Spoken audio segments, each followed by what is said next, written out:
خیر ہاتھ چلاتے چلاتے پین پروفیسر کی ٹھوڑی، گردن، کان کی لور کبھی ناک سے ٹکرا جاتا۔ ایسا ہو ہی جاتا ہے، اس میں کوئی حیرانی کی بات نہیں۔ خیر تو اور بیچارے پروفیسر بھری کلاس میں چلا اٹھتے، ڈر کے حواس باختہ سے ہو جاتے، ایک دم سے اچھل پڑتے۔ بیچارے پروفیسر صاحب! ایسے موقعوں پر کلاس کے لیے اپنی کہکہوں کا غلط دبانا مشکل ہو جاتا۔ عالیہ کہیں قریب ہی ہوتا تو اس کی کمر پر چٹکی بھرتا، کسی کی جان جائے گی تیرے اس چھوٹے موٹے کرنٹ کے گولے سے۔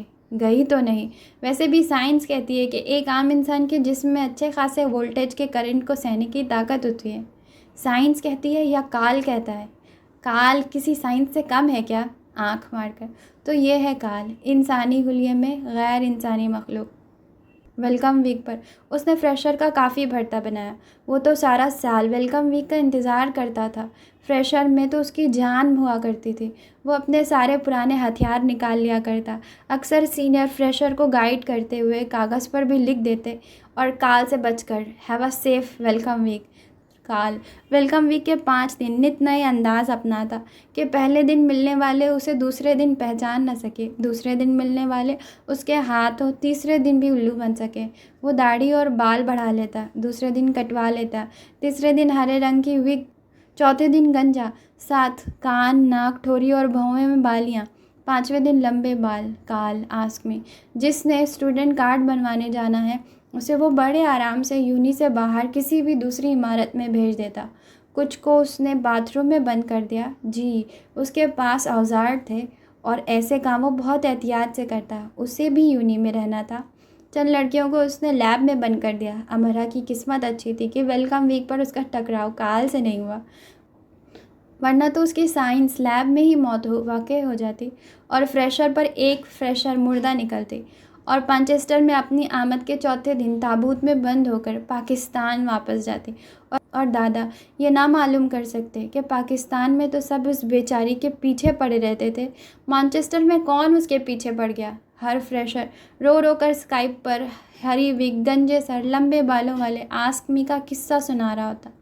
فریشر کے آتے ہی یونی میں کال ہو رہی تھی۔ اسٹوڈنٹ یونین کے صدر اور باقی لوگ اسے سنجیدگی سے محتاط رہنے کے لیے، وہ تو بڑی معصومیت سے کہتا، پتہ نہیں آپ لوگ کیا کہہ رہے ہیں، کیا میں نے کسی کی جان لی ہے یا میں کلر ہوں؟ یعنی وہ جان لے گا تو ہی کوئی چھوٹا موٹا جرم مانا جائے گا۔ چینی کہتے ہیں اگر میں ایک سرسبز شاخ سے اپنے دل کو سجاؤں تو کوئی وجہ نہیں کہ خوش گلو پرندہ اس پر آ کر نہ بیٹھے۔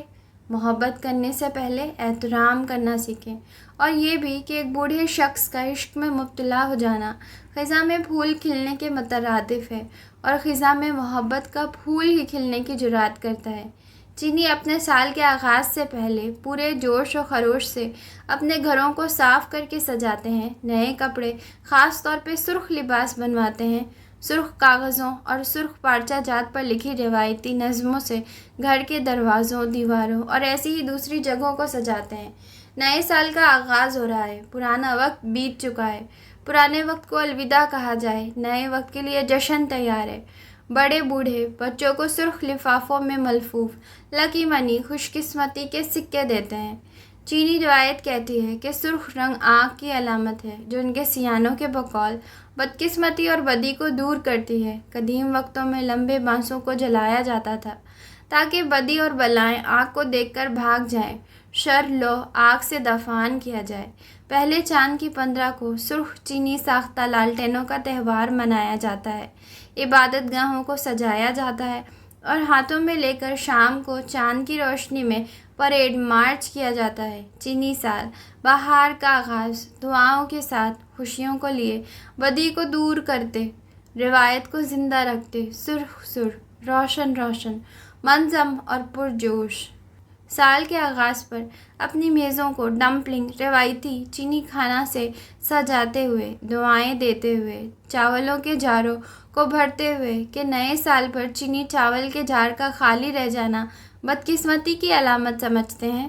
مانچسٹر میں اس سال کی ڈریگن پریڈ، نئے سال کی پریڈ کے لیے تیاریاں عروج پر تھی۔ پریڈ 31 دسمبر جنوری نئے سال کے پہلے دن تھی، یہ سال گھوڑے کا سال تھا، پچھلا سال سانپ کا سال تھا۔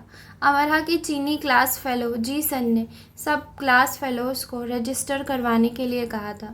وہ امرہ کے پاس بھی آئی تھی۔ میں تو جانتی بھی نہیں کہ یہ سن کیا ہوتا ہے۔ میرے لیے تو کھڑے ہو کر دیکھ لینا ہی بہت بڑی دریافت ہوگی۔ کہاں اس میں شرکت کرنا؟ پریڈ میں جاؤ گی تو سب جان جاؤ گی۔ تمہیں زندگی میں کھڑے ہو کر پریڈ دیکھنے کے تو کئی مواقع مل جائیں گے، شرکت کرنے کے نہیں۔ اس سال تو 90,000 سے زیادہ لوگ شرکت کریں گے۔ وہ ہنسنے لگی۔ نہیں، میں نے یہ سب کبھی نہیں کیا۔ جو کیا نہیں وہ کرو گی بھی نہیں۔ چینی پاکستانی کو نہ نہیں کہتے۔ ایک پاکستانی چینی کو نہ کیسے کہہ سکتا ہے؟ غیر چینی لوگ پریڈ میں شرکت کرتے ہیں تو ہمیں اچھا لگتا ہے۔ ہمیں یقین ہوتا ہے کہ نئے سال کا آغاز ہم نے سب کے قوم کے دعاؤں اور محبتوں سے کیا ہے۔ ہم دونوں تو ایشیائی خطے کے دو اہم دوست ہیں اور ہم سائے بھی۔ قطار میں 3 غیر ملکی کھڑے ہو تو ہم پہلے پاکستانی کے آگے بو کرنے کو ترجیح دیتے ہیں۔ مجھے ہنسی آئے گی۔ امرہ کو ابھی بھی تامل تھا۔ تو ہنستی رہنا، چھلانگیں لگانا، کوئی فرق نہیں پڑے گا۔ روتے بسورتے لوگوں کا وہاں کیا کام؟ ویسے تم کس جانور کا لباس پہننا پسند کرو گی؟ میں انتظام کر دوں گی۔ چاہو تو کوئی ماسک نہ پہننا، تم ڈریگن کا بانس بھی پکڑ سکتی ہو، لیکن اس کے لیے تمہیں مسلسل حرکت میں رہنا پڑے گا، تم تھک جاؤ گی۔ میں روایتی چینی لباس کیمونو پہنوں گی اور میرے ہاتھ میں بڑا سا چینی پنکھ ہی ہوگا۔ میرا میک اپ بہت گہرا، چاہو تو میرے ساتھ یہ سب بن سکتی ہو، یا تم 2 بڑی گول دھاتی پلیٹوں پر مشتمل ساز دونوں پلیٹوں کو آپس میں ٹکرایا جاتا ہے بجا سکتی ہو، یا ڈرم، لیکن تمہیں ڈرم بجانے کی پریکٹس نہیں ہوگی۔ نہیں، میں کیمونو نہیں پہن سکتی، گہرا میک اپ تو ہرگز نہیں۔ اگر تم شرما رہی ہو تو تم ڈریگن کا لباس پہن لو، اسے پہن کر قطعاً یہ معلوم نہیں ہوگا کہ تم کون ہو، لڑکی یا لڑکا۔ تمہاری مخصوص مشرقی جھجک بھی قائم رہے گی، بھلے سے ماسک کے اندر شرماتی گھبراتی رہنا، ہنسی کہے لگاتے رہنا۔ امرہ دل کھول کر ہنسی۔ ٹھیک ہے، میں ڈریگن بن جاتی ہوں، میں وعدہ کرتی ہوں، یہ تمہاری زندگی کا یادگار لمحہ ہوگا، تم پر قسمت مہربان ہوگی۔ امرہ اور زیادہ مسکرانے لگی۔ قسمت کی مہربانی کا انتظار رہے گا۔ نئے چینی سال کی رات سب مل کر چائنا ٹاؤن گئے۔ چائنا ٹاؤن کے حدود کے آغاز پر سرخ پیلے سبز رنگوں سے مزین چینی طرز کا بڑا پھاٹک تھا، جبکہ دونوں اطراف جانوروں کے بڑے بڑے مجسمے رکھے گئے تھے۔ سب سے بڑا مجسمہ گھوڑے کا تھا۔ ایک بہت بڑے ڈریگن کو بانس کی مدد سے اونچائی پر ٹانگ دیا گیا تھا۔ اور بھی کئی طرح کی سجاوٹ کی گئی تھی۔ جا بجا چینی روایتی چیزوں کے سٹالز لگے تھے۔ مانچسٹر کے درختوں کے شاخوں تو پہلے ہی سرخ گول چینی ساختہ لالٹینوں سے سجا دی گئی تھی۔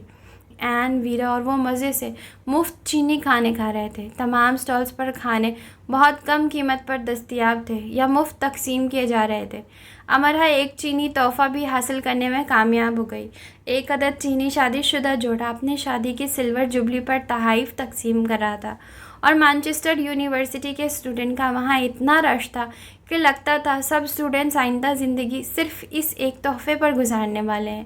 یہی ان کا کل خزانہ ہے، اور اس اثاثہ کو آج کسی بھی صورت حاصل نہ کرنے پر وہ دنیا کے بد نصیب ترین انسان قرار پانے والے ہیں۔ تحفے میں ایک عدد سرخ روایتی پارچہ تھا جس پر چینی زبان میں دعائیں یا نظم لکھی تھی، اور ایک گلے میں پہننے کے لیے چینی طرز کی مالا تھی۔ 2 سرخ ربن تھے۔ امرہ کو 2 عدد سرخ ربنوں کی سمجھ نہیں آئی۔ جب ان میاں بیوی کے اسٹال پر رش کم ہو گیا اور ان کے سب تحائف تقسیم ہو گئے تو امرہ ان سے پوچھنے لگی، ایک تمہارے لیے اور ایک تمہارے شوہر کے لیے؟ جب مجھے انہوں نے، چینی خاتون نے اپنے شوہر کی طرف اشارہ کیا، پروپوز کیا تو یہ اتنے غریب تھے کہ ان کے پاس کوئی انگوٹھی نہیں تھی، تو انہوں نے ایک اسکول کی بچی کے بالوں میں سے ربن کھول کر میری انگلی میں باندھ دیا کہ مجھے کوئی انگوٹھی والا نہ اڑا لے۔ دونوں میاں بیوی کہے لگا کر ہنسنے لگے۔ امرہ دیکھ سکتی تھی دونوں میں کس محبت سے اپنی زندگی گزاری ہوگی۔ سرخ ربن امرہ کی آنکھوں میں بس گئے۔ آنکھوں کے پاس لا کر وہ انہیں دیکھنے لگی۔ اسے ایک دم سے ڈر لگنے لگا کہ یہ ربن کہیں کھو نہ جائے۔ اس نے انہیں اپنے کراس بیگ کے محفوظ جیب میں رکھا، پھر ہاتھ کو کراس بیگ کی جیب پر مضبوطی سے جما لیا۔ اسے لگا سارے چوروں کی نظر اس کے ان 2 عدد ریبن پر ہی آ گئی ہے۔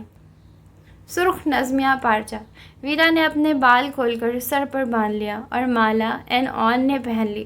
امرا نے یہ چیزیں دے دی تھی۔ لاؤ وہ ریبن میری کلائی پر باندھو اور ایک تم باندھ لو۔ امرا نے ویرا کو نہیں بتایا تھا کہ اس کے ساتھ کیا کہانی منسلک ہے۔ امرا کے جیسے جان ہی نکل گئی۔ وہ میں پاکستان لے کر جانا چاہتی ہوں۔ ریبن؟ ویرا حیران ہوئی۔ امرا نے سر ہلایا۔ میں پہن کر تمہیں واپس کر دوں گی۔ اس پر جو ستارے لگے ہیں مجھے وہ اچھے لگے ہیں۔ میں نے ابھی ریبن نہیں باندھا، میں انہیں انچھوا رکھنا چاہتی ہوں، امرا نے ہمت کر کے کہہ دیا۔ بعض معاملات میں تم بہت عجیب ہو امرا۔ مجھے لگتا ہے میں پوری کی پوری ہی عجیب ہوں۔ امرا کو اپنے عجیب ہونے پر اس رات کوئی شرمندگی نہیں اور وہ ریبن کے معاملے میں اس قدر عجیب ہونے پر خود کو جانچ بھی نہ سکی۔ وہ خود کو بھی نہ بتا سکی کہ سرخ فیتے یکدم اس کے لیے اتنے اہم کیوں ہو گئے۔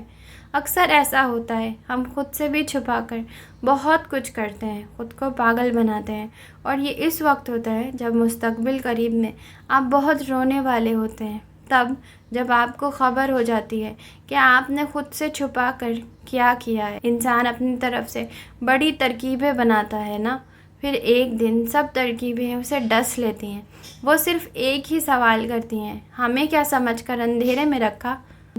وہ تینوں ہاتھوں میں ہاتھ دیے چائنا ٹاؤن میں سجے میلے سے لطف اندوز ہو رہی تھی۔ سرخ لالٹینوں کے سامنے کھڑے ہو کر تصویریں بنا رہی تھی۔ سجاوٹ قابل دید تھی، مسکراہٹیں اس سے زیادہ قابل دید تھی۔ اسٹوڈنٹ کا ہجوم اس سے بڑھ کر محبت رتن دیپ سے سجی رتھ ہے جس کا سوار ابدیت کی طرف اڑان بھرتا ہے۔ محبت امرت دھارا سے لباب بھرا جام محبوب ہے جو کبھی پیندے سے نہیں لگتا۔ سب سے زیادہ کتاب محبت کی لکھی گئی ہیں، سب سے زیادہ گیت محبت کے گائے گئے ہیں۔ محبت وہ کمال ہے جو عرش کو فرش کرتا ہے اور فرش کو عرش تک لے جاتا ہے، اور زمین پر 2 ہی چیزیں ایسی ہیں جن کے لیے جان دی جا سکتی ہے، محبت اور پھر محبت۔ محبت ابن عربی کا نظریہ اہلیت ہے جو نادیدہ کو دیدہ بنا سکتی ہیں، ایسا عزم اعظم جو مجازی کو حقیقی کرتا ہے، حقیقی کو عشق، عشق، عشق۔ بلا شبہ وہ خط حق جو خود پر منکری حرام رکھتا ہے، قالین حاف کے فن کا وہ عروج جس کے ریشے ریشے میں عقیدت سربسجود ہوتی ہے، سربسجود ہی رہتی ہے، یہی شرط وفا ہے۔ قلندر کا مادیت سے خالی تن اور عشق حقیقی سے سجا من۔ محبت محرابی پیشانوں کے محرابی نور سی، توبہ کے آخری مندرجات، قبولیت کے اولین درجات سی، عرش معلیٰ ہلا ڈالنے والی محترم ہستی، ماں کی دعا سی، بنجر بنجر دھرتی پر پہلی کوپل سی، اور محبت خدا کے رحم سی اور رحمت سی۔ رات بھر چینی دعائیں مانگتے رہے ہوں گے، کھانے کے میزوں کے گرد خاندان اکٹھا کیے، ہاتھ جوڑے خدا کو یاد کرتے، صحت و تندرستی کی دعائیں کرتے، محبت و مدح سرائی کرتے، چینی بھر مسکراتے رہے ہوں گے۔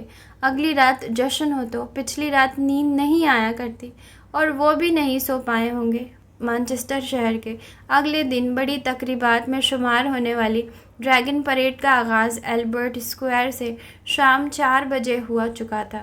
پریڈ کا آغاز بڑے بڑے چینی روایتی سرخ اور پیلے ڈرموں اور پرکشنز، 2 گول بڑے دھاتی پلیٹس کو پرزور انداز میں بجا کر اور بلند آواز سے نعرہ بہار، خوش آمدید، خوش بختی کے لیے تیار ہیں ہم سے کیا گیا۔ پریڈ کے آگے، درمیان اور آخر میں ڈرموں اور پرکشن کو مسلسل بجایا جا رہا تھا اور جن کی آوازیں بلا شبہ سریلا سما باندھ رہی تھی۔ ایسے لگ رہا تھا جیسے سب جلوس کی صورت نئی زندگی کے سفر پر رواں دواں ہو۔ پریڈ میں شامل ہزاروں لوگوں نے ہزاروں طرح کے سوانگ رچا رکھے تھے۔ پریڈ میں آگے کئی 100 میٹر لمبے موٹے ڈریگن کو بانس پر اٹھا کر گھمایا، نچایا اور اچھالا جا رہا تھا۔ ڈریگن اتنا بڑا تھا کہ اسے کم سے کم 150 افراد نے اپنے قد سے اونچا کر کے اٹھا رکھا تھا۔ وہ سب مسلسل اسے قدرتی حرکت میں رکھے ہوئے تھے، یوں گمان ہوتا کہ اصلی ڈریگن ان کے سروں پر اڑ رہا ہے۔ ڈریگن کے پچھلے اور درمیان میں کئی 100 چینی بچوں کا گروپ تھا